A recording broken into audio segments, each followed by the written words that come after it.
오늘 하나님께서 우리에게 주시는 말씀은 요한계시록 15장 1절에서 16장 21절입니다. 신약성경 413페이지에 있는 요한계시록 15장 1절에서 16장 21절입니다. 성경 봉독은 15장 1절에서 8절까지만 하겠습니다. 우리 한 절씩 교독하겠습니다. 또 하늘에 크고 이상한 다른 이적을 보매 일곱 천사가 일곱 재앙을 가졌으니 곧 마지막 재앙이라 하나님의 진노가 이것으로 마치리로다. 또 내가 보니 불이 섞인 유리바다 같은 것이 있고 짐승과 그의 우상과 그의 이름의 수를 이기고 벗어난 자들이 유리바다 가에 서서 하나님의 검은 고를 가지고 하나님의 종 모세의 노래 어린 양의 노래를 불러 이르되 주 하나님 곧 전능하신 이시여 하시는 일이 크고 놀라우시도다. 만국의 왕이시여 주의 길이 의롭고 참되시도다. 주여 누가 주의 이름을 두려워하지 아니하며 영화롭게 하지 아니하오리까. 오직 주만 거룩하시니이다. 주의 의로우신 일이 나타났음에 만국이 와서 주께 경배하리이다 하더라. 또 이 일 후에 내가 보니 하늘의 증거 장막의 성전이 열리며 일곱 재앙을 가진 일곱 천사가 성전으로부터 나와 맑고 빛난 세마포 옷을 입고 가슴에 금띠를 띠고 네 생물 중에 하나가 영원토록 살아계신 하나님의 진노를 가득히 담은 금 대접 일곱을 그 일곱 천사들에게 주니 하나님의 영광과 능력으로 말미암아 성전의 연기가 가득 차매 일곱 천사의 일곱 재앙이 마치기까지는 성전에 능히 들어갈 자가 없더라. 아멘. 여러분, 이제 우리가 드디어 요한계시록의 많이 뒷부분으로 왔습니다. 오늘은 요한계시록 15장 16장입니다 15장과 16장은 일곱 대접의 재앙이 나오는 본문이에요. 일곱 대접의 재앙에 대해서 15장에서는 이 재앙이 이제 펼칠 것이다 하는 것을 이야기하고 16장에서는 첫째 대접부터 쏟아지기 시작을 해서 일곱 번째 대접까지 쏟아지는 이러한 재앙이 시작되고 또 재앙이 일어나는 이 모든 일들이 펼쳐지게 됩니다.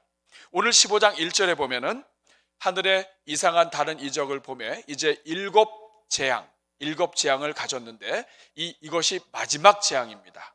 이제 이것으로 모든 재앙이 끝나고 하나님의 심판이 전체가 다 이제 마무리되는 이 모든 깊은 곳으로 달려가게 됩니다.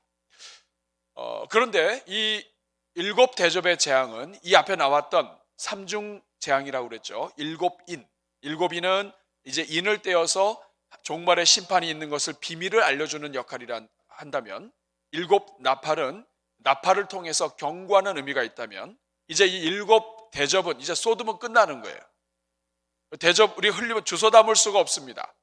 이 일곱 대접의 심판이 진행이 되는데 이 일곱 대접 심판은 앞에 있는 재앙들과 좀 달라요. 그래서 먼저 저는 15장 16장에 나와 있는 일곱 대접 이 심판의 특징을 먼저 정리해서 말씀을 드리고 이 일곱 대접 심판을 통해서 재앙을 통해서 하나님이 오늘 이 시대를 살아가는 저와 여러분들에게 하나님의 교회에게 주시는 메시지가 무엇인가 하는 것을 오늘 살펴보려고 합니다. 먼저 15장 16장에 펼쳐지는 이 일곱 재앙이 일곱 대접의 재앙이 어떤 특징을 갖고 있는지 먼저 한번 살펴보도록 하겠습니다. 일곱 재앙의 특징이 무엇인가? 일곱 대접 재앙의 특징이 무엇인가? 첫 번째는 일곱 대접 재앙은 출애굽기의 10가지 재앙을 생각나게 하는 재앙입니다. 그러니까 출애굽기에 나와 있는 10가지 재앙, 이스라엘 백성들이 종살이를 하고 애굽의 노예로 있을 때 하나님이 이스라엘 백성들을 구원하시기 위해서 애굽을 심판하신 10가지 재앙과 종말에 펼쳐지는 이 마지막 일곱 대접의 재앙은 연결이 된다 이것입니다. 비슷하다. 느낌이 그 10재앙과 일곱 대접 재앙은 아주 느낌이 비슷하다 하는 걸 느끼게 한다는 겁니다. 예를 들어 보면 16장 2절에 이제 10재앙이 일곱 대접의 재앙 첫 번째가 시작이 됩니다.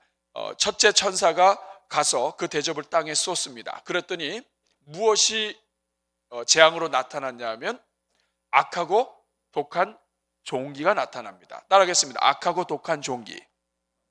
자, 악하고 독한 종기가 나타나는데 이 여기서 종기라고 하는 것은 헬라어의 헬코스라고 하는 말인데 이것은 상처가 곪은 거예요. 종말에 하나님이 마지막 재앙으로 이 7 대접 재앙을 펼치시는데 그 중에 첫 번째는 뭐냐면 종기가 나는데 이 종기, 이 상처가 곪아서 막 곪고 썩고 상하는데 이게 고쳐지지 않는 거예요. 아무리 약을 써도 안 되고 이 종기가 나기 시작을 하는데 고쳐지지 못하는 그러한 종기, 악성 종기가, 독한 종기가 펼쳐지는 것입니다. 그런데 이 악한 종기 첫 번째 대접의 재앙은 출애굽기에 나오는 10가지 재앙에 이미 나왔던 거예요. 출애굽기 9장 9절에 보면 6번째 재앙에 나오는 것이 무엇이냐면 짐승과 사람과 모든 것에 악한 종기가 생깁니다. 그러니까 구약에 이미 소개됐던 이 악한 종기라고 하는 재앙이 출애굽기에 나오는 이 재앙이 종말에 나오는 거예요. 근데 이것만이 아닙니다. 여러분, 두 번째, 세 번째 대접 재앙도 똑같아요. 자, 두 번째 대접 재앙은 3절에 나오는데 둘째 천사가 그 대접을 바다에 쏟으니까 바다가 피가 됩니다. 그리고 4절에 보면 셋째 천사가 그 대접을 이번에는 강과 물 근원에 쏟으니까 피가 됩니다. 앞에 종기도 10가지 재앙이라고 한다면 10가지 재앙에 나오는 것이라고 한다면 물이 피가 되는 것, 강물이 피가 되는 것, 이것은 이미 애굽에 내린 10가지 재앙의 첫 번째 재앙이었어요. 뿐만이 아닙니다. 16장 21절 오늘 맨 마지막으로 가면 또 무게가 1달란트나 되는 큰 우박이 내립니다. 이 1달란트는 28kg, 30kg 정도 되는 거예요. 이렇게 큰 우박이 하늘로부터 내려서 사람들에게 내림에 여기 우박도 출애굽기에 나오는 10가지 재앙 중에 7번째 재앙이에요. 그러니까 오늘 이 본문은 출애굽기에 나와 있는 10가지 재앙이 종말에 나타나는 그러한 모습을 취하고 그리고 이 16장, 15장, 16장이 모두가 다 이 출애굽기를 연상시키는 이 모든 일들을 진행하면서 이 마지막 재앙이 펼쳐집니다. 우리 사랑하는 여러분, 우리는 여기에서 아주 궁금한 것을 갖게 돼요.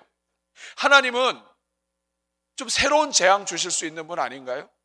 하나님은 과거에 몰랐던 그런 재앙들을 펼치시고 그리고 10가지 재앙 말고도 성경에 다른 것들이 있는데 그 다른 재앙들도 내리실 수 있지 않아요? 그런데 왜 마지막 재앙에서 뜻밖에도 출애굽기에 나와 있는 이 10가지 재앙을 하나님은 사용하십니까? 그 10가지 재앙 중에서 일부를 사용하실까요? 여기에는 하나님의 깊은 뜻이 있어요. 가장 먼저는 하나님께서는 성경을 쓰게 하시고 또 재앙을 내리시고 할 때 그저 눈앞에 애굽을 심판하기 위해서 하시는 분이 아니라는 거예요. 하나님은 처음서부터 출애굽기의 10가지 재앙을 내리실 때 종말의 요한계시록에 멀리 이 모든 인류의 마지막에 내려질 심판을 염두에 두시고 진행하셨다는 거예요. 그러니까 이 출애굽기에 나오는 10가지 재앙은 앞으로 오는 세대 속에서 하나님이 시대를 심판하시고 또 하나님께서 이 시대 속에 하나님의 뜻을 나타내실 때 사용하는 그러한 재앙들일 뿐만 아니라 종말에 하나님이 쓰실 재앙인 것을 미리 보여주는 예표가 된다는 뜻입니다.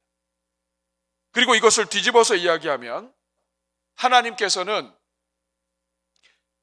7 대접 재앙에 과거의 10가지 재앙, 이스라엘에게 큰 구원이 있었던 이 10가지 재앙에 사용된 것을 사용하시는 것을 통해서 종말에 하나님께서 과거에 하나님의 백성들을 구원하셨던 것을 이 성경을 읽고 이 성경을 묵상하는 사람들에게 생각나게 하시는 거예요. 과거에 구원하셨던 그 하나님은 오늘도 구원하시고 그리고 미래의 이 인류의 모든 마지막 때에도 하나님은 반드시 구원하신다. 하나님의 자녀들은 반드시 살려내신다. 이스라엘 백성들이 출애굽하게 하신 것처럼 오늘 이 시대 속에서 어떤 재난이 몰려오고 어떤 짐승이 몰려온다 할지라도 하나님은 반드시 그 이후에 하나님의 심판을 통해서 다 구원해내신다 하는 것을 하나님께서 지금 보여주고 싶으신 거예요. 그래서 이 10가지 재앙과 이 요한계시록 15장 16장에 나오는 7 대접의 재앙이 믹스되면서 과거에 구원하신 하나님이 오늘도 미래에도 역사하시는 것을 생각하게 만드시는 거예요. 그리고 뿐만 아니라 가장 중요한 것은 왜 하나님이 이렇게 10가지 재앙과 비슷한 재앙을 이끄시는가? 그것은 오늘 이 시대를 살아가는 사람들에게 과거의 10가지 재앙이 이 땅에 내렸던, 그리고 누구나 다 알고 있고 얼마든지 내릴 수 있는 그러한 재앙이었다고 하는 것을 말씀하시면서 종말의 7 대접 재앙도 반드시 일어나는 재앙이라고 하는 것을 알려주는 거예요. 과거에 일어났던 재앙이라면 종말의 그 재앙은 반드시 일어난다는 거예요. 성경에서 예언하고 있는 이 재앙은 반드시 일어난다. 하나님께서 이 모든 악한 자들을 심판하실 때 쓰시는 이 모든 재앙은 반드시 일어나는 재앙이다. 하나님은 반드시 심판하신다. 이것은 허투루 하는 말이 아니고 반드시 일어날 심판을 하나님이 보여주고 계시다 하는 것이에요. 사랑하는 여러분, 여러분들은 하나님이 악한 자들을 심판하시는 것을 믿으십니까? 과거에 재앙을 내리셨던 하나님이 성경에 나와 있는 그대로 앞으로 이 모든 재앙 기록된 그대로 이끌어 가실 것을 여러분 믿으십니까? 이것을 확신하게 하시기 위해서 하나님께서 여러 재앙들, 새로운 재앙들을 일으키실 수 있음에도 불구하고 과거에 알고 있는 재앙들을 통해서 과거에 역사하신 하나님을 우리에게 보여주시고 믿게 하시고 확신하게 하시는 것입니다. 우리 하나님은 그런 하나님이세요. 이것이 요한계시록 15장 16장에 나와 있는 7 대접 심판의 첫 번째 특징이에요. 출애굽기에 나왔던 재앙을 하나님이 사용하셔서 확신과 믿음과 성경 전체를 이끌어 가시는 하나님을 보여주신다. 두 번째, 7 대접 심판의 두 번째 특징은 이 재앙은 완전한 파괴를 가져온다는 거예요. 따라하겠습니다. 완전한 파괴. 여러분, 앞에서 우리가 7인 7나팔 재앙 우리가 살펴보았는데 이 앞에 7인 7나팔은 부분적인 재앙이에요. 우리 계시록 6장 7절과 8절을 보면 인에 대한 7인에 대한 재앙이 나오는데 7절에 보니까 넷째 인을 떼셨어요. 8절에 보니까 어떤 일이 일어납니까? 내가 보면 청황색 말이 나오는데 그 탄자 이름이 사망이에요. 기억나시죠? 음부가 그 뒤를 따르고, 그리고 그들이 땅 4분의 1의 권세를 얻어서 검과 흉년과 사망과 그리고 땅의 이 모든 짐승을 통해서 죽이더라. 근데 여기 중요한 것이 뭐냐면 땅 4분의 1의 권세를 가졌다 이거예요. 아무리 악한 것이 있고 재앙이 있고 질병이 있다 할지라도 완전히 파괴가 안 돼요. 4분의 1밖에 파괴할 수 있는 권세가 없어요. 하나님이 4분의 1 이상은 허락 안 하신다는 뜻이에요. 그런데 7 대접은 그렇지 않다. 계시록 8장 7절에 보면 7 나팔 재앙이 나오는데 첫째 천사가 나팔을 불었습니다. 그랬더니 하나님께서 불과 그 피와 우박이 섞인 것들이 이 땅에 떨어지는데 그 다음이 중요합니다. 땅의 3분의 1이 타버리고 수목의 3분의 1도 다 타버렸다. 여기 보면 땅이 타고 수목이 탄다 할지라도 이것이 끝이 아니에요. 왜냐하면 3분의 1만 타요. 하나님이 이 역사 속에서 3분의 1만 딱 허락하신 거예요. 나머지는 아닙니다. 그런데 여러분, 오늘 본문에 나와 있는 7 대접의 심판은 이런 말이 없어요. 그 말은 뭐냐? 완전 심판이에요. 15장 1절에 보면 하나님이 그래서 이렇게 말씀하십니다. 또 하늘에 크고 이상한 다른 이적을 보매 7 천사가 7 재앙을 가졌는데 이게 마지막 재앙이라는 거예요. 하나님의 진노가 이것으로 끝난다 이거예요. 마지막 재앙인데 이 마지막 재앙이 어떻게 됩니까? 2절 16장 2절 말씀을 보면 첫째 천사, 같이 읽겠습니다. 시작. 첫째 천사가 가서 그 대접을 땅에 쏟음에 짐승의 표를 받은 사람들과 그 우상에게 경배하는 자들에게 악하고 독한 종기가 나더라. 자, 제한된 말이 있습니까? 없습니까? 없어요. 여기 나와 있는 짐승의 표를 받고 사람들과 그 우상에 경배한 모든 자들, 그 땅에 있는 모든 사람들은 다 종기가 나는 거예요. 3절에 보니까 대접을 바다에 쏟습니다. 그랬더니 바다가 죽은 자 피처럼 다 돼버려요. 4절에 보니까 강에다 쏟았습니다. 강이 다 피가 됩니다. 제한이 없어요. 앞에서는 3분의 1, 또 4분의 1 이런 것도 지금 없습니다. 17절에 보니까 7번째 천사가 그 대접을 공중에 쏟습니다. 그랬더니 19절에 큰 성이 세 갈래로 갈라지고 만국의 성들도 다 무너집니다. 그리고 20절에 보니까 각 섬도 없어지고 그리고 산악도 간데 없더라. 결국 무엇이냐? 7 대접 심판이 완전히 이루어지게 되면 이 땅은 다 파괴가 되는 거예요. 자연 환경 전체가 파괴가 되고 인류의 종말이 오는 겁니다. 이것이 두 번째 특징이에요. 출애굽기에 나와 있는 10 재앙을 통해서 역사 속에서 역사하셨던 하나님의 심판과 재앙과 구원을 다 상기시켜 주시고, 두 번째는 이 모든 것은 완전 심판이에요. 부분 심판이 아니에요. 그리고 세 번째 특징이 있습니다. 7 대접의 재앙은 교회의 대적들에게 집중적으로 부어지는 재앙입니다. 오늘 15장, 16장 여러분들이 집에 가서 한번 읽어보세요. 성도에 대한 이야기, 성도가 심판받는 이야기가 안 나와요. 몰라요. 성도들에 대한 심판은 아예 이 16장의 7 대접에서는 감춰두셨어요. 몰라요. 그런데 확실한 것이 있습니다. 그것은 무엇이냐면 교회를 핍박한 대적들은 완전히 끝이 납니다. 박살이 나요. 박살이. 오늘 16장 2절 보세요. 첫째 천사가 가서 그 대접을 땅에 쏟으니까, 자, 누구에게 이 재앙이 내려집니까? 짐승의 표를 받은 사람들과 그 우상에게 경배하는 사람들. 이 땅에 있으면서 하나님의 교회를 핍박하고 먹고 살기 위해서, 또 자기 유익을 위해서 하나님을 대적하는 사람들과 손잡고 하나님의 교회와 성도들을 핍박했던 모든 사람들에게 종기가 납니다. 제한이 없어요. 그리고 10절에 보니까, 10절에는 다섯째 천사가 그 대접을 짐승의 왕좌에다 쏟습니다. 여러분, 짐승의 왕좌에 누가 이걸 쏟을 수가 있어요? 하나님의 백성들이 피하고 죽기 바쁜데 어떻게 이 쏟을 수 있어요? 그런데 천사가 하늘에서 쏟아버립니다. 왕좌에다가 쏟아버리니까 그 나라가 어두워집니다. 그리고 사람들이 아파서 자기 혀를 막 깨물고 이 모든 재앙 속에서 살아가요. 이 심판을 받아요. 대상이 누구예요? 짐승의 왕좌예요.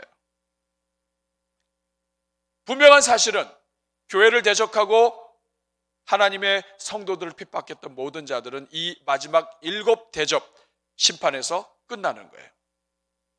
우리 사랑하는 여러분, 그러므로 여러분, 이 15장 16장을 통해서 이 7 대접 심판을 읽으면서 여러분들은 하나님께 감사를 해야 돼요. 하나님은 갚으시는 하나님이신 거예요. 자, 그러면 이 마지막 재앙을 통해서 하나님이 오늘 우리에게 말씀하여 주시는 것이 무엇인가? 하나님께서 이렇게 이 7 대접의 재앙을 통해서 이 모든 이 땅에 심판이 있는 것을 말씀하시는데, 오늘 우리에게 이 말씀을 해주시는 것이 무엇인가? 여러분, 이 성경은 믿지 않는 자들이 있지 않아요. 믿는 자들이 있습니다. 성도들에게 오늘 하시고 싶은 말씀이 있는 거예요. 그것이 무엇입니까? 오늘 여러분들과 이것을 함께 나누고 하나님께 기도하려고 합니다. 첫 번째, 사람은 반드시 심는 대로 거둔다는 거예요. 따라하겠습니다. 심는 대로 거둔다. 여러분, 오늘 본문을 보면은 하나님께서 심는 대로 거둔다고 하는 것을 아주 분명하게 이야기하세요. 제가 요한계시록을 지금 강의하면서 제가 매주 슬쩍슬쩍 드린 말씀이 뭐냐면 본문 자체에 해석이 있다라는 거예요.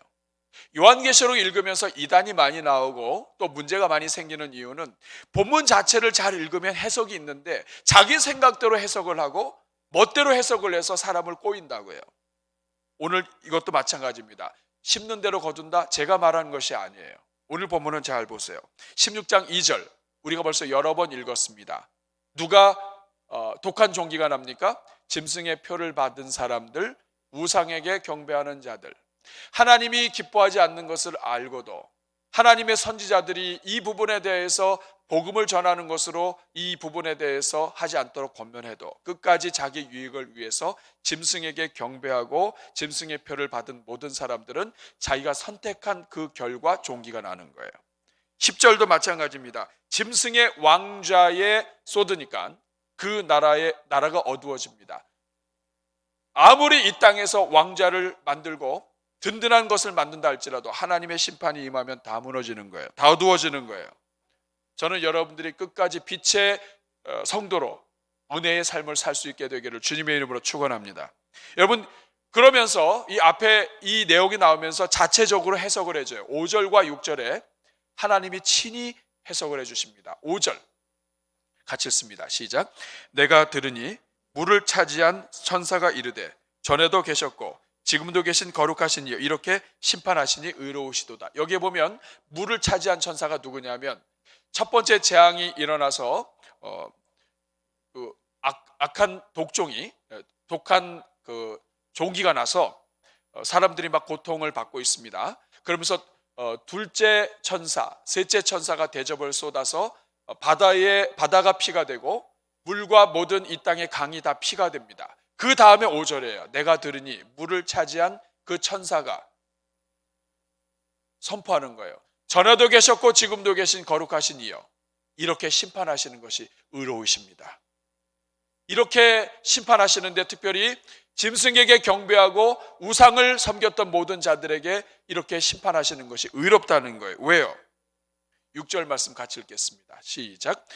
그들이 성도들과 선지자들의 피를 흘렸으므로 그들에게 피를 마시게 하신 것이 합당하니이다 하더라. 그들이 누굽니까? 짐승을 숭배하고 짐승과 또 우상을 숭배했던 모든 사람들이에요. 표를 가졌던 사람이에요. 짐승의 표. 그들이 성도들과 선지자들의 피를 흘렸단 말이에요.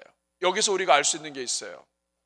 짐승이 지배하는 이 시대에 성도들이 표를 받지 않는 사람들, 성도들이 고통을 받는 그 시대에 이마와 손과 이렇게 표를 받지 않던 시대에 많은 성도들이 피를 흘리고 죽게 되고 순교한다는 거예요.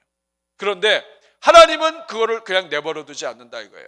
성도들과 선지자들의 피를 흘린 것 하나님이 기억하시고 그들이 누굽니까? 성도들의 피를 흘리게 한 사람들에게 피를 마시게 한 것이 합당하다. 하나님은 피를 흘린 자에게, 남의 피를 흘리게 하는 자에게 피를 흘리게 하시는 하나님이시다. 하나님은 심는 대로 거두게 하시는 하나님이시다. 감히 하나님이 사랑하는 자녀들을 건드린 그러한 또 핍박한 그러한 자들이 있다면 하나님은 그걸 갚으신다 이거예요. 여러분, 피를 마시게 하겠다 이것은 무엇입니까? 남을 피 흘리게 한 그 죄값으로 그 자신도 피를 흘리고 피값을 치르고 피를 마시는 삶을 산다.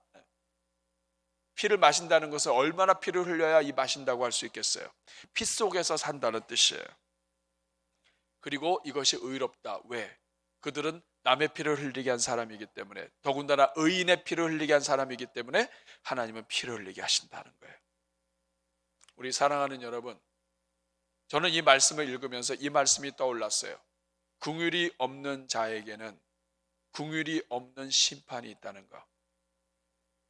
사랑하는 여러분, 그러므로 이 땅에 사는 성도들에게 있어서 정말 중요한 것, 지금 이 말씀을 읽고 요한계시록의 말씀을 읽고 이 예언의 말씀을 읽는 사람들에게 하나님이 하시는 말씀이 뭐예요? 이 땅에서는 악을 심으면 반드시 심판이 있다는 거예요. 악한 것을 뿌리면 반드시 악한 것을 얻는다는 거예요. 그러므로 성도는 이 땅에 어떤 생명의 위협이 있다 할지라도 하나님이 기뻐하지 않는 일이라고 한다면 악은 모양이라도 버리고 악을 심지 말아야 합니다. 악을 심으면 반드시 악이 싹이 나서 나중에 성도들의 발목을 잡을 수가 있어요. 그래서 성도는 항상 선을 심어야 한다. 기회가 있는 대로 선을 심고 사랑을 심고 은혜를 심고 긍휼을 심고 그리고 남을 살리는 것을 심어야 한다.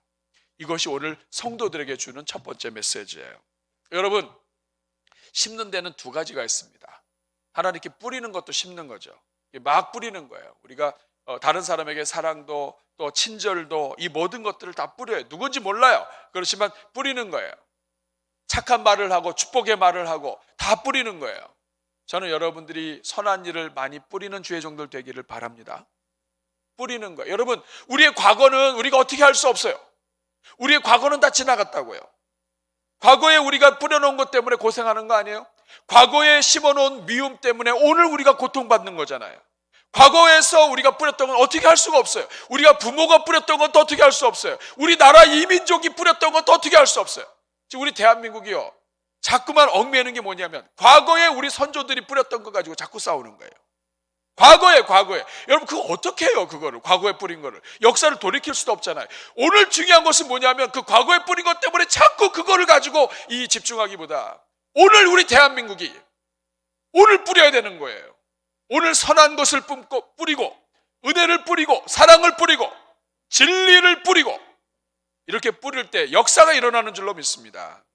이 뿌리는 거예요. 뿌리는 것도 심는 거예요. 근데 또 한 종류의 심는 게 있어요. 그것은 놓는 걸 이야기합니다. 여러분, 생강이나 마늘이나 이런 것들은 뿌리지 않아요. 이런 것들은 땅을 파고 종자가 되는 생강, 이런 것들을 쪼개요. 종강이라고 그러죠. 이거를 해서 눈이 나와 있는 것 이렇게 잘 보고 쪼개서 이걸 가지고 내 삶의 일부분을 떼서 이것을 땅에다가 심는다고요. 그러면 이것이 나옵니다, 여러분. 우리가 뿌릴 때 어떤 것은 우리가 마음대로 뿌릴 수 있고 말도 그렇고 돈 드는 거 아니잖아요. 그냥 뿌릴 수 있어요. 그런데 어떤 거는 우리 삶을 찢어야만 되는 게 있어요. 나도 먹고 살기 힘든데 정말 나의 모든 삶의 부분을 떼어내서 심어야 되는 게 있다고요. 이것을 놓는다고 얘기합니다. 우리 성도들의 삶 속에서 누군가가 나에게 상처를 줬어요. 아주 마음이 아프고 힘들어요. 그런데 그 아프고 힘든 상황에서 내가 얼마든지 이 남을 저주할 수 있는데 그것을 떼서 도려내서 더러운 것들은 버리고 그리고 나의 이 모든 것을 희생을 해서 땅에다가 심는 것, 이거 정말 어려운 일입니다, 여러분. 그런데 뿌리든 놓든 때로는 돈이 안 드는 것도 있지만 정말 내가 먹고 살기 힘든데 이것을 쪼개어서 내 삶의 일부분을, 때로는 내 시간을 하나님 앞에 드리고, 여러분 교회 나와서 봉사하는 거 이거 다 내 시간을 쪼개는 거예요, 여러분. 이건 단순히 뿌리는 게 아니라 내 인생을 잘라서 하나님 앞에 드리는 거예요. 저는 이 어려운 때에 주님의 교회를 섬기시고 다른 영혼들을 위해서 자기의 이 생강의 한 부분을 자르시고 그래서 이 뿌리고 섬기고 그리고 놓는 종들 하나님께서 복 주시기를 축복합니다. 하나님 반드시 기억하실 거예요.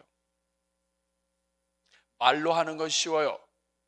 그런데 내 손해가 있다 할지라도 때로는 의를 세우기 위해서 우리 교회가 더 많은 이익을 가질 수 있는데 그럼에도 불구하고 우리가 잘라서 심어야만 할 때가 있다고요. 그런데 하나님은 그것도 귀하게 여기시고 심는 것은 반드시 열매가 있게 해 주십니다. 오스트리아의 심리학자 알프레드 애들러라고 하는 분이 있어요. 유명한 분입니다. 유대인이고. 그런데 이분에게 찾아오는 사람한테 우울증 환자가 오면 이분이 꼭 이렇게 말을 한다고 그래요. 2주 동안만 제 처방을 따라주세요. 그러면 이제 2주만 따르면 되는구나 하면서 이렇게 귀를 기울이면 뭐라고 얘기했냐면, 매일 내가 어떻게 하면 남을 기쁘게 할 것인가, 이것을 궁리하고 실천하세요. 우울증 걸려서 죽겠는데 매일 어떻게 하면 내가 남을 기쁘게 하고 축복할 수 있는지, 행복하게 해줄 수 있는지를 궁리하고 실천하라는 거예요. 그러면 상담하러 왔다가 그 말 듣고 그 말은 나도 하겠다. 내가 그거 모르나? 그러면서 가는 사람이 있고요. 그럼에도 불구하고 그래? 또 학자가 얘기했으니까 해서 순종하는 사람이 있는데 결과가 천지 차이라는 거예요. 내가 남을 기쁘게 하기 위해서 내가 무엇인가를 움직이면 이 역사가 일어나는 거예요. 우울증에서 해방되고 사람이 바뀌는 거예요. 여러분, 저는 이 사람이 하나님 믿는지 안 믿는지 몰라요. 근데 제가 분명히 아는 것은 심는 대로 거둔다는 거예요. 나에게 일어난 일 때문에 원망하고 남이 나를 갖다가 저주하는 것 때문에 괴로워하고 이 모든 문제가 나 때문이 아니라 너 때문이고 다 너 때문이고, 남편과 아내를 잘못 만났고 이 자식들이 잘못 컸고 내 부모를 잘못 만났고 해서 다 너 때문에 하다 보면 여러분 이게 다 이런 게 심는 거예요. 남에게 원망 심고 남에게 지적을 심고 불평을 심고 그 결과가 오는 게 우울증이다 이 말입니다. 우울증이다. 그런데 이것을 바꾸어서 원인이 남들에게 있는 것이 아니라 내가 다른 사람들을 위해서 심기 시작하면, 비록 나는 우울증 때문에 죽을 것 같고 내 인생이 모든 게 막힌 것 같지만 내가 다른 사람을 행복하기 위해서 이 우울증 걸린 상태에서, 여러분 이게 얼마나 피눈물이에요. 이거 생강을 놓는 것과 같은 겁니다. 괴로움 속에 있지만 그 괴로움을 잘라서 하나님 앞에 다른 사람에게 심는 거 아니에요. 그런데 그렇게 심을 때에 역사가 일어나고 그 질병에서 해방될 수 있다는 뜻입니다. 여러분, 그래서 심는 게 중요해요. 내가 심기 시작하면 미래가 열립니다. 여러분, 우리 대한민국 교회 청년들 교회 떠나고 다음 세대 교회 떠났다고 해가지고 이것 때문에 불평하는 사람, 원망하는 사람, 한국교회 비판하는 사람 수도 없이 많습니다. 그 모든 소리 다 의미 있고 중요하지만 저 그거 좋아하지 않아요. 왜냐하면 그 말은 누구나 해요. 이제 신학을 막 하는 사람도 해요. 교회 주일학교 선생도 한다고 해요. 그 말은 남들이 다 하는 것, 남들이 다 지적하는 것, 남들이 공격하는 것, 남들이 하는 것 못하는 똑같이 얘기해요. 그 의미가 없습니다. 중요한 것은 그렇기 때문에 누군가가 심어야 된다고요. 누군가가 다음 세대를 위해서 투자해야 된다고요. 한국교회 다음 세대 젊은이들 잃어버렸다고 해가지고 그것에 절망하고 있고 그것 지적하다가 아무것도 안 돼요. 오늘 우리가 심어야 된다고요. 우리 대전중앙교회가 여러분 지난 64년 동안 유치원 통해서 우리 자녀들 심었어요. 여러분 놀라운 일입니다. 4,000명 넘게 졸업을 했어요. 그런데 시대가 바뀌다 보니까 이제는 대전중앙교회 유치원인데 부속 유치원인데도 불구하고 신앙교육과 이런 것들이 함부로 안 돼요. 국가에서 정한 교육하지 않으면 점점 제재가 있어요. 이거 쉽지 않습니다, 여러분. 그동안에 우리가 했던 것을 정리한다는 게. 우리 교회가 이번에 오늘의 기도에도 제가 표현을 했습니다만 유치원을 옮길 수 있도록 하나님 안에서 돈이 들더라도 자녀들을 위해서 우리가 신앙교육할 수 있는 몇 명 안 된다 할지라도 이들을 정말 믿음으로 키울 수 있는 그러한 하나님의 기관 우리가 하나님 앞에 할 수 있도록 심은 거예요. 여러분 우리가 얼마나 돈이 궁한데요. 돈도 필요한 게 너무나 많습니다. 하고 싶은 거 많아요. 우리 성도님들한테 좋은 환경 또 좋은 카페 많이 만들어주고 싶어요. 그런데 여러분 자녀들을 위해서 투자하고 누군가는 심어야 된다고요. 심으면 미래가 있고 안 심으면 아무것도 없습니다. 저는 우리 대전중앙교회가 불평하는 교회가 아니라 앞으로 계속해서 심는 교회가 되기를 축복합니다. 우리가 지금 매년 우리가 선교사를 파송해요. 금년에도 73주년에 어쨌든 목회자는 아니지만 평신 선교사를 파송해요. 이 자체가 자꾸 심는 거예요. 여러분 가정도 그렇게 되길 바랍니다. 좋은 것을 자꾸 심고 심는 건 반드시 열매가 있어요. 여러분 오늘 갈라디아서 우리가 잘 아는 본문이 있습니다. 갈라디아서 6장 9절 말씀 10절 말씀 9절 말씀 읽어보세요. 시작. 우리가 선을 행하되 낙심하지 말지니 포기하지 아니하면 때가 이르매 거두리라. 여러분 선을 행하면 반드시 낙심해요. 왜냐하면 누구는 선한 일을 하는데 누구는 그거 불평하고 원망하고 지적하거든요. 얼마나 짜증이 나요. 힘들고. 그렇지만 선을 행하되 낙심하지 말아라. 왜냐? 포기만 하지 않으면 심은 것은 반드시 난다 이거예요. 심은 건 거둔다. 여러분 요한계시록을 진행하면서 2020년 가을에 다 결단해야 됩니다. 이제부터는 심는 교회, 심는 인생 되게 하여 주옵소서. 따라하겠습니다. 주여 심는 인생 되게 해 주옵소서. 포기하지 말아야 돼요. 그리고 이 10절 말씀을 보면 그러므로 우리는 기회 있는 대로 모든 이에게 착한 일을 하되 더욱 믿음의 가정들에게 할지니라. 우리 주변에 가까이 있는 사람들로부터 우리가 심고 축복과 은혜와 사랑과 그리고 미래를 심고 기다리는 거예요. 심으면 미래가 있고 심지 않으면 아무것도 없습니다. 악한 자들은 악을 심었기 때문에 나중에 반드시 악을 추수하게 되고 하나님의 진노 앞에 서게 되는 거예요. 이것을 우리 7 대접 심판을 통해서 재앙을 통해서 하나님이 보여주시는 것입니다. 두 번째 7 대접 심판이 우리에게 말씀하시는 것이 뭐예요? 두 번째는 심판받을 자는 정말 죽어도 회개하지 않는다는 거예요. 여러분 나방이 불을 향해서 막 달려들어요. 경고를 해도요 얘가 불만 보면 미치는 거예요. 오늘 제가 주보에도 이 글을 썼습니다만 사랑의 목장에 바락이라는 말을 써놨어요. 바락. 여러분 이 바락도 좋게 보면은 아이들이 막 바락을 해요. 좋게 보면 그래서 이 녀석이 끈기가 있구나 이렇게 좋게 볼 수 있어요. 그렇지만 아무리 경고하고 틀렸다고 얘기했는데도 끝까지 이제는 오기가 나서 이런 거. 여러분 이거 오래 못 갑니다. 근데 오늘 본문에 이 짐승의 추종자들과 이들이 발악을 해요. 악은 악하기 때문에 경고를 하면 발악을 합니다. 발악을.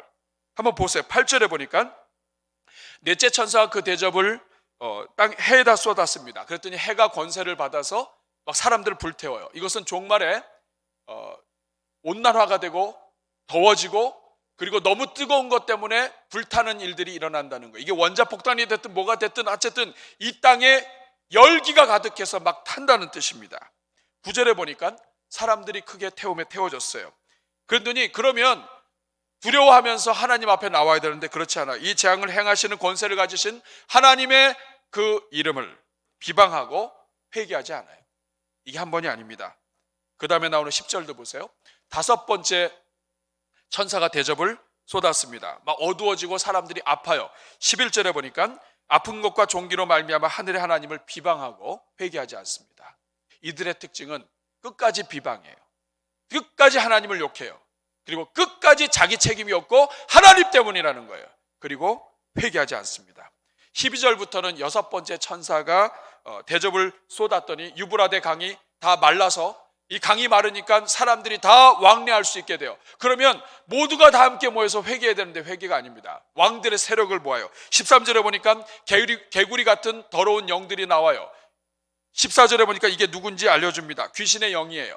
그래서 이적을 행해서 사람들의 마음을 홀려서 전쟁을 준비합니다. 전쟁을 준비해. 하나님을 대적하는 전쟁. 그 전쟁의 이름이 16절에 보면은 아마겟돈 전쟁이에요. 마지막 전쟁이에요. 여러분, 하나님이 하늘을 움직이고 우주의 심판을 내리시면 하나님 앞에 납작 엎드려서 잘못했다고 그래야 되는데 그게 아니에요. 세력을 모아서 하나님을 대적해요. 결과는 뭡니까? 발악하다가 죽는 거예요. 구원받을 수가 없는 거예요. 21절에 보니까 일곱 대접 심판의 마지막 구절까지 이들이 하나님을 비방해요. 여러분, 심판받을 사람은 끝까지 회개하지 않습니다. 뒤집어서 이야기하면 하나님이 왜 심판하시는가? 심판받을 만하기 때문에 심판하는 거예요. 그래서 하나님은 의로우신 하나님이십니다. 여러분, 이것이 오늘 우리에게 주는 메시지가 뭐예요? 심판받을 사람은 끝까지 회개하지 않는다. 이것이 오늘 우리에게 주는 메시지가 뭐예요? 하나님의 백성들은 마음이 강팍해지면 안 돼요. 복을 받으려면 마음을 부드럽게 해야 돼요. 따라하겠습니다. 나의 마음을 부드럽게 하옵소서. 제가 보면 구원받을 사람, 복받을 사람은요, 아주 작은 것에도 자기가 회개합니다. 어떤 문제가 생기거나 뭐가 좀 잘못되거나 하면 바로 하나님 앞에, 이거 내가 하나님 앞에 뭐 잘못한 게 있는 게 아닌가. 이 굉장히 지혜로운 거예요, 여러분. 욥이 자녀들의 생일 잔치가 일어났을 때 그 자녀들을 그냥 내버려 두지 않아요. 하나님 앞에 제사를 통해서 혹시라도 하나님 앞에 범죄한 것이 있으면 하나님 앞에 회개할 수 있는 기회를 줍니다. 여러분, 우리가 새벽기도, 저녁기도 이렇게 이 아침부터 저녁까지 우리가 하루 종일 하나님 앞에 기도하자고 하는 이유가 뭐예요? 틈나는 대로 아무리 새벽에 하나님 앞에 믿음으로 살겠다고 결단해도 집에 돌아가자마자 죄짓고 그리고 저녁 시간이 되면 죄가 쌓여요. 이거를 그날 해결하지 않으면 쌓인 채로 잠을 자면 그 잠이 단잠이 오겠어요? 저녁 기도를 통해서 하나님 앞에 회개하고 하여간 우리 삶에 있는 모든 더러운 것들은 틈만 나면 주여 용서하여 주옵소서, 주여 깨끗게 하여 주옵소서, 주여 이거 제가 하나님 기뻐하신 대로 안 했습니다. 이 마음이 부드러워져야 돼요. 근데 심판받을 사람을 보면 끝까지 하여간 우기고 고집이 셉니다. 바로가 10가지 재앙 아니라 한 가지 재앙으로 끝낼 수 있었어요. 근데 이 애굽 왕 바로가 왜 10가지까지 갔냐면 마음이 강팍해서 그래요. 끝까지 우기는 거예요. 끝까지. 내 잘못이 아니다, 하나님이 잘못이다. 저는 여러분들이 남의 탓하지 아니하고 자기 자신을 먼저 돌아보는 종들 되기를 바랍니다. 실로암 망대가 무너져서 죽은 사람이 생겼다면 그것을 보고 나보다도 더 열심히 살려고 했던 사람들이 저렇게 죽는다면 나 같은 죄인은 한순간에 훅 갈 수 있구나, 더 겸손해야지, 이렇게 생각해야 된다고요. 혹시라도 여러분 가정에 남편과 아내, 자녀 부모들 가운데 마음이 강팍한 사람이 있습니까? 기도해야 돼요. 하나님, 우리 남편, 우리 아내, 우리 식구들 마음을 부드럽게 하여 주옵소서. 여러분, 자녀들을 위해서 기도도 마찬가지예요. 하루를 시작하면서 하나님, 우리 자녀들이 마음이 강팍하지 않게 해 주옵소서.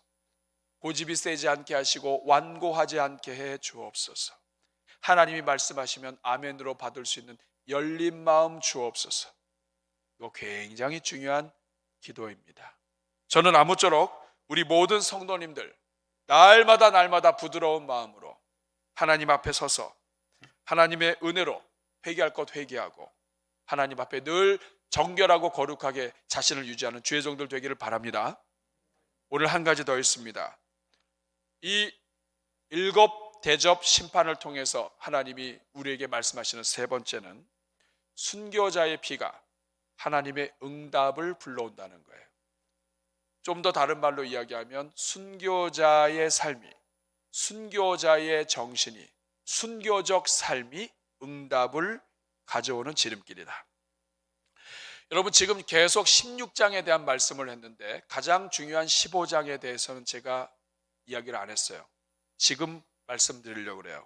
15장 1절에 이제 마지막 재앙이 펼쳐진다고 했는데 2절에 뭐가 나오냐면 같이 읽어볼게요. 시작. 또 내가 보니 불이 섞인 유리바다 같은 것이 있고 짐승과 그의 우상과 그의 이름의 수를 이기고 벗어난 자들이 유리바닷가에 서서 하나님의 검은 거를 가지고, 지금 2절을 잘 보시면 누가 나오냐면 하나님이 이제 마지막 재앙을 하시겠다 딱 이렇게 하시는데 2절에 누가 등장하냐 하면 짐승과 그의 우상과 그의 이름의 수를 이기고 벗어난 자들이 검은 거를 들고 하나님 앞에 찬양해요.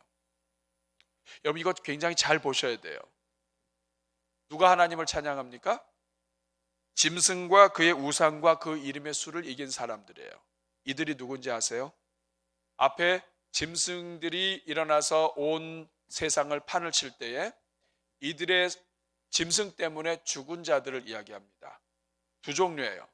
버티고 믿음대로 살려고 하다가 끝까지 버티다가 끝까지 짐승표를 얻지 못하면 핍박하고 죽이고 그리고 먹을 것 주지 않고 이런 것 속에서 순교당한 사람들, 그리고 이제 막 태어나서 어떻게 해서든지 살아보려고 했는데 하나님이 딱 심판의 제안을 해서 죽기 직전에 죽지 않고 살아난 사람들, 두 종류예요. 다시 말하면 순교자이든지 순교자적 정신으로 살았든지 이 사람들이 지금 하나님 앞에 유리바다 위에 와서 검은 고를 연주하고 찬송합니다. 어떤 찬송하는지 아세요? 3절 같이 읽겠습니다. 시작. 하나님의 종 모세의 노래, 어린 양의 노래를 불러 이르되 주 하나님 곧 전능하신 이시여 하시는 일이 크고 놀라우시도다. 만국의 왕이시여 주의 길이 의롭고 참되시도다. 자, 노래를 부르는데 무슨 노래를 불러요? 3절에 보니까 하나님의 종 모세의 노래를 불러요.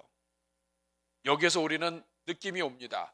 출애굽의 홍해 사건이 이후에 모세의 노래, 이스라엘 백성들의 노래가 있었는데 이 재앙이 끝난 다음에 하나님의 자녀들이 노래한다는 거예요. 그런데 누가 노래하냐? 이 순교자적으로 사는 사람들이 하나님 앞에 노래하는데, 노래하고 나서 하나님의 그 다음에 어떤 일이 일어나느냐? 5절 말씀 읽어보겠습니다. 시작. 또 2일 후에 내가 보니 하늘에 증거 장막에 성전이 열린다.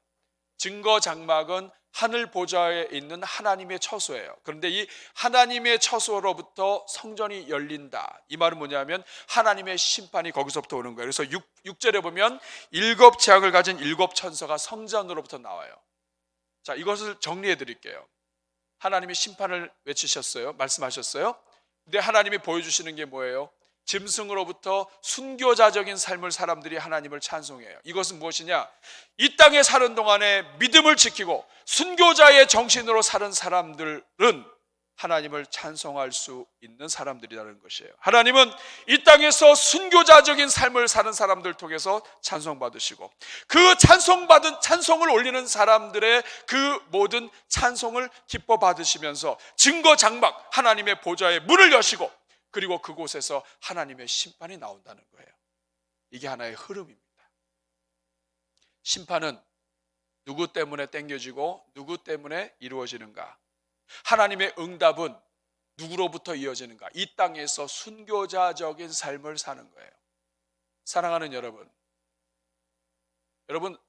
순교, 총칼 앞에서 죽었다고 해서만 순교가 아니에요. 이 땅에서 사는 동안 믿음으로 살아가는 것 자체가 순교예요. 예수 믿는 사람들을 핍박하고 하나님께 예배드리는 것이 어려운 때에 하나님께 예배드리기 위해서 내가 하나님 앞에 결심하고 죽기를 각오하고 드리는 것, 이거 순교자의 정신이에요.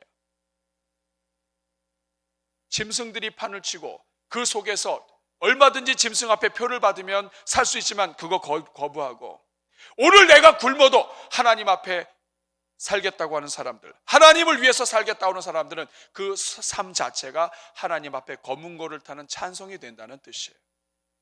그리고 그들은 마지막에 노래를 부른 자들이 되고 하나님은 그들의 믿음을 보시고 증거 장막의 문을 여시고 그리고 심판하신다는 뜻입니다. 여러분, 이 땅에서 믿음 생활하는 거 쉽지 않아요. 여러분, 우리가 선교지에서 순교하는 것은 생각하면서 내가 내 직장 속에서 믿음대로 살기 위해서 몸부림치는 거, 이게 순교라고 생각을 잘 못해요. 그게 순교자적인 삶입니다. 남편과 아내를 전도하기 위해서 내가 얼마든지 화를 낼 수 있고 얼마든지 내가 내 하고 싶은 말을 할 수 있지만 예수님 때문에, 혹시라도 그것 때문에 주님의 영광을 가릴까 봐 내가 말하고 싶어도 말 못하고 내가 하고 싶은 거 못하고 내가 먹고 싶은 거 먹지 못하고 하면서 살아가는 사람들은 다 순교적 삶을 사는 거예요. 여러분, 어떤 게 순교적 삶입니까? 예수님은 십자가에 달려 죽으셨어요. 죄가 없는데 죽으셨어요. 죄인들을 구원하시기 위해서 본인이 십자가를 지셨어요. 다른 사람을 위해서 자기가 대신 죽었다고요. 여러분, 십자가를 따르는 게 뭐예요? 이 땅에서 성도가 순교자적인 삶을 산다는 것은 이 땅에서 내가 십자가를 지지 않아도 돼요. 내가 십자가를 지지 않고 내가 피해도 돼요. 아니면 예수님이 따라가는 척하면서 슬쩍슬쩍 십자가 내려놔도 돼요.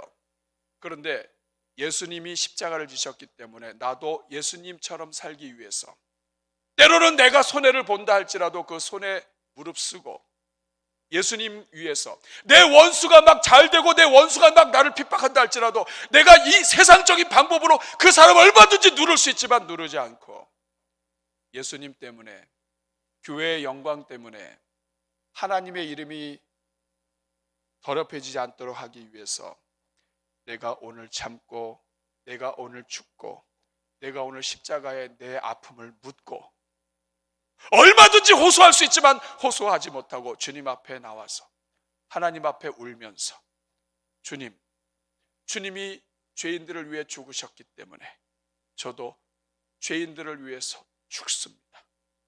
자기 자아를 죽이고 죽는 거, 이게 여러분, 이게 순교예요. 이게 십자가의 삶이에요. 순교적인 삶이에요. 오늘 한국교회가 힘을 잃는 것은 이 순교자적 삶을 싫어하는 거예요. 십자가를 지는 것을 싫어하는 거예요. 내가 십자가를 지는 게 아니라 남이 십자가를 지기 원하고 내가 살아있는 거예요. 할 말 다 하고 멋있어 보이죠. 그래서 교회가 무너지는 거예요. 교회가 살아가고 교회가 하나님께 영광 올려드리기 위해서는 순교자적인 정신이 회복돼야 됩니다. 이게 오늘 본문이 말씀하시는 거예요. 여러분, 힘들죠? 예수님처럼 살기 힘들어요. 그런데 예수님처럼 살기 위해서 내가 눈물을 흘리는 거, 여러분 조금만 더 흘리세요. 조금만 더 죽으세요. 우리 같이 죽읍시다. 날마다 죽노라. 죽으면 됩니다. 여러분, 자꾸 분쟁이 일어나는 이유가 뭐냐면 서로 살겠다고 하니까 그런 거 아니에요. 너도 죽고 나도 죽고 다 죽고. 사도 바울은 날마다 죽는다고 그랬는데 우리는 날마다 사니까 이 대한민국에 성도들이 많지만 빛이 안 되잖아요. 찬양 중에 내 마음의 주를 향한 사랑이, 이 찬양이 있어요. 나의 말엔 주가 주신 진리로 나의 눈에 주의 눈물 채워주소서. 내 입술에 찬양의 향기가, 두 손에는 주를 닮은 섬김이 나의 삶에 제발 주님의 흔적 남게 하소서. 내 마음에 주를 향한 사랑이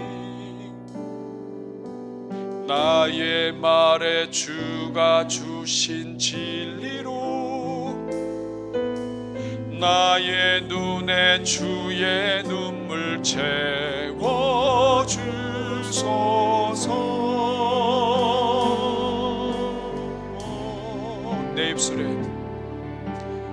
내 입술에 찬양의 향기가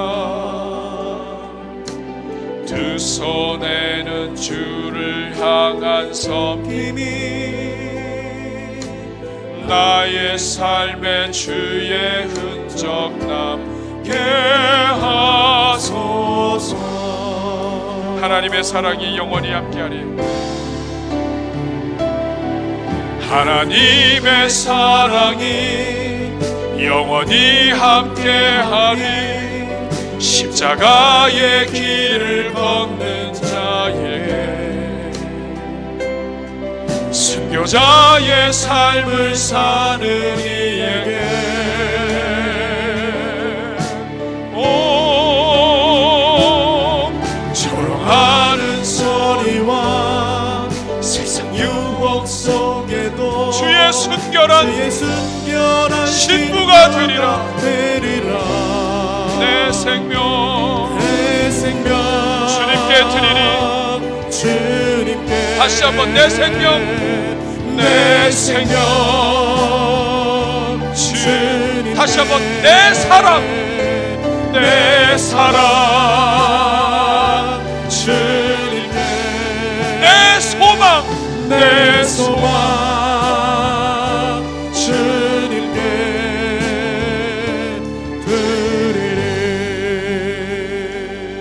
우리 한번 가슴에 손을 꼭 기도하겠습니다. 주님, 제가 주님 믿는다고 하지만 순교자적인 삶, 십자가의 삶 살기 거부하고 나 자신이 살아서 가는 곳마다 하나님의 은혜가 아니라 오히려 아버지 주님의 영광의 걸림돌이 되지 않았는지 불쌍히 여겨 주옵소서. 이제부터는 심게 하여 주옵소서. 사랑을 심고 믿음을 심고 복음을 심고 하나님의 기뻐하시는 일을 심게 하옵소서. 우리 한번 오늘 말씀 생각하면서 기도할 때 저를 한번 따라해 주시기 바랍니다. 주여 은혜를 주옵소서. 주여 은혜를 주옵소서. 우리 다 같이 주여 한번 부르고 기도합니다. 주여 은혜로우신 아버지, 하나님 아버지, 하나님 아버지, 이 땅엔 교회가 없어서 이 땅이 복음화가 되지 않는 것이 아닙니다. 교회는 많지만 순교자적인 삶을 살지 못하고 십자가의 사랑을 이야기하지만 십자가를 살지 못하고 우리 자신이 살아있는 우리 모습 때문에 오늘 주님의 교회가 아픔 중에 있음을 고백합니다. 이 자리에는 주의 종들을 불쌍히 여겨주시고 새롭게 하여 주시고 하나님의 은혜로 일으켜 주시옵소서. 이 자리에는 주의 종들을 고쳐 주시옵소서. 하나님, 상한 심령으로 주님 손에 올려드립니다. 이 땅의 교회가 수가 적어서 이 땅에 하나님의 응답과 영광이 부족한 것이 아니라 교회는 많지만 성도는 많지만 십자가의 삶, 순교자의 삶, 날마다 죽기를 원했던 사도 바울을 따르지 아니하고 원수를 사랑하기 위해서 당신이 죽으신 예수님을 따르지 아니해서 오늘 우리가 힘이 없음을 고백합니다. 이제 십자가의 사랑 심게 하시고 눈물과 기도를 심게 하시고 말씀과 찬양을 심게 하시고 이제는 심는 인생, 심는 교회 되게 해 주옵소서. 예수님의 이름으로 축복하며 기도합니다.